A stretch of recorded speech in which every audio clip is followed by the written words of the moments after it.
trying to create and then going, I can't create from what I don't want. I have to create from being future. But let's say that in a different way, because you can create from what you don't want. Because what you don't want helps you to know what you do want. Everything is relativity, isn't it? How are you going to know? So don't be down on yourself about what you don't want. Instead, know that what you don't want is giving you information about what you do want. Okay, so then I kind of become really clear of what I do want, and then I think I should be doing certain things, and I can't do them. It's super hard. Because you're trying to take action too soon. Let's say that your vibration's more about what you don't want, and you've launched the rocket, but your vibration's still more about what you don't want, but you've launched the rocket. Your vibration's still more about what you don't want, but you have launched the rocket. Well, at first, if you try to take action before there's momentum happening over here, now, say this better. There is momentum happening over here, but you're more tuned to the momentum that's happening over here where you don't want, rather than the momentum that's happening over here where you do want. It will tip. It's like a fulcrum. It will tip, and you'll feel it, and it will be like an impulse. But until you get the impulse, don't worry about it. Don't try to push the noodle. That's the thing that makes you exhausted. It makes you think that you're not good at it. It would be like getting in your car and refusing to turn it on. And just say, I'll just drag one foot out the door and pedal. Well, you might be able to do it. You might be able to do it under the right conditions, but why not just turn on the engine? It's sort of the same analogy. Don't ask things of yourself until you're hooked into your true power. Because there's a feeling like I just want to forget everything. And like, I've got a twin sister, and we would play and we would make stuff up, and like we used to look in a big mirror, and we'd look into the mirror and we would see things that would always make us laugh, mostly, and we just played throughout the day. What do you think made you start getting serious? What do you think caused an erosion of the playfulness? When we started to have to make things happen. So the playfulness didn't go away, you just focused somewhere else. So now, same thing. You can let the lack of belief go away by focusing somewhere else. It's all about focusing. So if I give up all that I want... Can't do that. I can't do that. You could give up your resistance to it. And then I'm afraid that I won't take any action. There, you have just pinpointed. You have just explained the human dynamic. You just explained it. This is really good. People will say, well, I really want this thing that I can't have. I really want this thing that isn't coming. I really want this thing that I can't have. But I'm afraid to just let go of it, because in my experience, since I've been, like most humans, dabbling in the world of action and justification and explanation and motivation and some measure of control, I'm afraid if I stop efforting, if I stop struggling and sacrificing and efforting, that the universe will act like my mother and not give it to me. If I don't plead a needy case, and if I don't really sell the case, if I don't really whine and cajole and make it really hard on them if they don't give it to me, then they won't give it to me. But the universe and the law of attraction and your mother are so different from each other. It's like I'm afraid to just let go of my angst, because I thought it was my angst that was grinding it into place. And we say, your angst can only grind so much into place, and it's not that great. Let it go and find out what true leverage is. And no, you can never, ever, this is going to take a while, ever let go of your desire. You cannot let go of your desire. You cannot. You know why? Your inner being's all over it. And your inner being knows who you really are. And your inner being has wrapped itself around all of the desires that you hold and is sending a signal to the universe, a signal to the law of attraction, a signal of attraction, a point of attraction to the universe. And all of the cooperative components are being gathered for you. And you dare say, never mind. You cannot let go of your desire. That's the worst feeling in the world. When you even try to let go of what you want, nothing feels worse than that. Because it separates you from the whole of you who's all over it, who sees it, who knows it. You know how they say you can't be a little bit pregnant? Sort of like that. Sort of like that. It's going on. Yeah, because it's as if there's a part that says, no, I've got to keep feeling bad. I can't feel good. I can't go mountain biking, do things I love. Yeah, well, you might want to stop acknowledging that. Yes. Yeah. Okay. We get it. We were doing it too. In other words, we were acknowledging that's that contrast that helps you to focus. You see, that's why we go on and on like we do, because we know that if you can conceptually sort of grasp the laws of the universe, and really important, if you can acknowledge the larger part of you and its point of attraction, and the part that that plays in your expansion and evolution, and then you understand the part that your negative experiences play in it too, so that you're not condemning that part, but embracing all of it.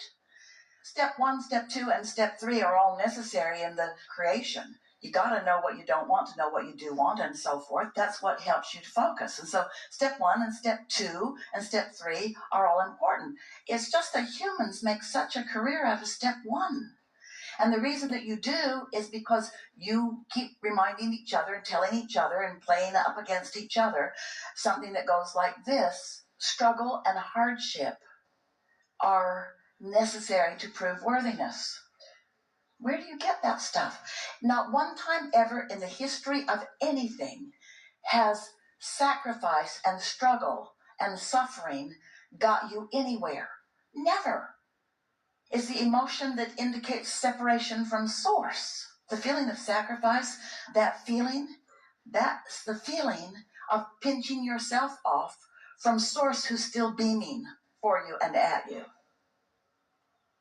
There have been a couple of times through the years that Esther said to us, you guys need to stop beaming, because the fact that you keep beaming on what I want makes it really painful when I don't.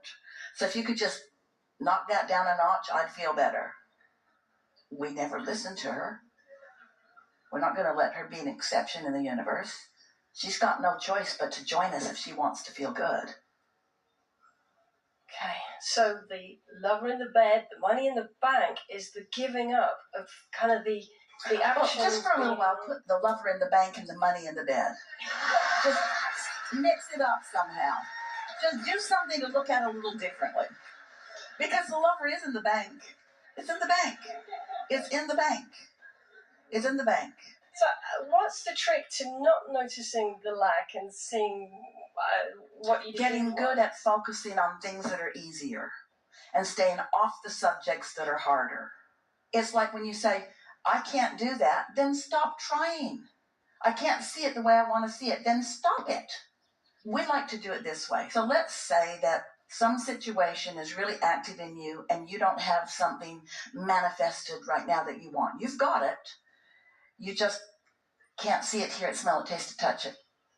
So you're focused upon it not being fully manifested. And you're calibrating to the current existence that is not what you want it to be. And you've been doing it for a while, so that calibration comes easy to you. And it's really easy because there's so many people around you doing the same thing. All the lover gone bad songs, and you can hardly find anything on television that doesn't hurt your feelings. Everything on television seems to be designed to tear wings off flies and poke at you. In other words, it's like just sort of mean to you.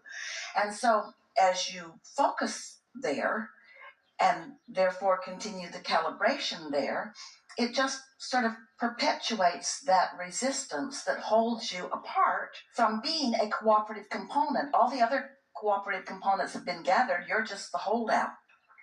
So take a notebook and write just briefly, open a page. On this side, you're going to write a little bit about what's going on and how it feels. And on the other side, you're going to take a non-physical approach to it. You're going to let yourself calibrate the way your inner being is calibrated on it. And you can do it provided you know you have an inner being, and you know that your inner being has a perspective, and you know that negative emotion means your perspective isn't the same, and you know that your positive emotion means that your perspective is the same. So as you know these simple things, and you do, then this is an easy process. So you write the situation. I've been waiting for a long time and it doesn't seem to come. And how I feel is lonely, disappointed, and unsure, and lonely and disappointed and unsure. And I feel lonely and disappointed and unsure, and impatient and lonely and disappointed and unsure. And we say, okay, that's enough of that. But you acknowledge where you are. You're not pretending that you're somewhere else. You acknowledge, you're owning, this is where I am. And the value of that is that if you acknowledge where you are, now you will be able to consciously feel the improvement.